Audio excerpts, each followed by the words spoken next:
السلام علیکم ورحمۃ اللہ۔ ان الحمد للہ نحمده ونستعینه ونستغفره ونؤمن به ونتوکل علیہ ونعوذ باللہ من شرور انفسنا ومن سیئات اعمالنا من یهده اللہ فلا مضل له ومن یضلل فلا هادی له ونشهد ان لا اله الا الله وحده لا شريك له واشهد ان محمدا عبده ورسوله اما بعد فان خير الحديث كتاب الله وخير الهدي هدي محمد صلى الله عليه وسلم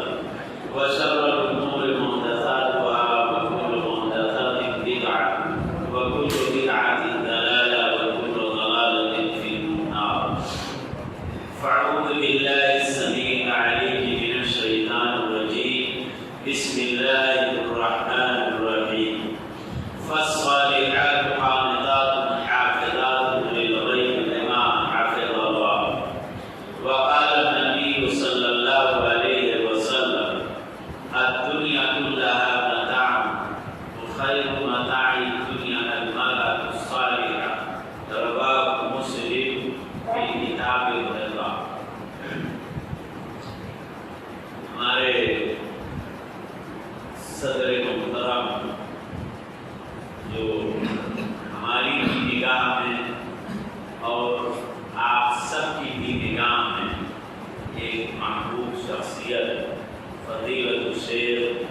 شوکت علی قاسمی حفظہ اللہ اور ناظم اجلاس مولانا عبدالغفار سراجی ہمارے خصوصی خطیب فضیلت الشیخ عطاء الرحمن عبداللہ السعیدی حفظہ اللہ اور ہمارے سامنے بیٹھے ہوئے سامعین و سامعات پردے کے آڑ میں اگر سننے والیاں، اللہ تبارک و تعالی نے قرآن مجید کے اندر عورتوں کے اور بالخصوص نیک عورتیں جنتی عورتوں کے تعلق سے ارشاد فرمایا کہ نیک عورتوں کے اندر کون سی خوبیاں ہو سکتی ہیں جس کی بنیاد پر وہ نیک ہو سکتی ہیں۔ اللہ تبارک و تعالی نے قرآن مجید کے اندر ارشاد فرمایا کہ فالصالحات قانتات حافظات للغیب بما حفظ اللہ، نیک بیویاں اور جنتی خاتون وہی خاتون ہیں کہ جو نیک اللہ اور اس کے رسول صلی اللہ علیہ وسلم کے احکام کی تعمیل کرنے والی قانتات، اپنے شوہروں کی اطاعت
کہ اربع من السعادہ المرأة الصالحہ والمسکن الواسع والجار الصالح والمرکب الحنی. آپ نے فرمایا کہ انسان کے لیے یہ سعادت مندی کی بات ہے، بہت ہی خوش نصیبی کی بات ہے کہ اگر چار چیزیں انسان کو مل جائیں. سب سے پہلی چیز جو آپ نے بتلائی کہ نیک بیوی مل جائے.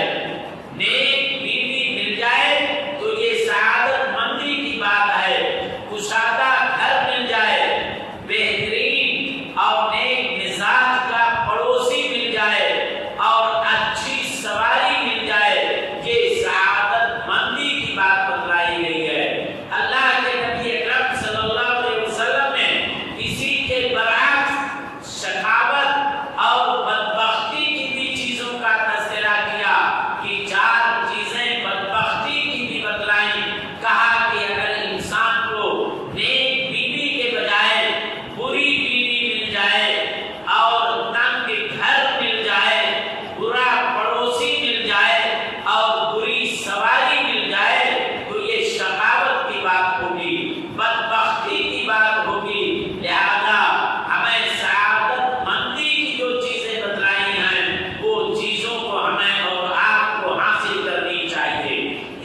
نہ کسی بھی چیز کا ذائقہ محسوس چکھوں گی اور کسی بھی طریقے سے مجھے سکون نہیں ہوگا یہاں تک کہ آپ مجھ سے راضی ہو جائیں۔ یہ جنتی خاتون کے اوصاف حمیدہ کو بتلایا گیا ہے۔ اگر مائیں اور بہنیں ہماری باتیں سن رہی ہوں تو یقیناً ان کو اپنے ضمیر کو ٹٹولنا چاہیے، اپنے نفس کا محاسبہ کرنا چاہیے کہ یہ شوہر جس کو اللہ تعالیٰ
کے اوصاف حمیدہ کا تذکرہ کیا گیا ہے، اللہ تعالیٰ ان کے اندر ان اوصاف حمیدہ کو سرا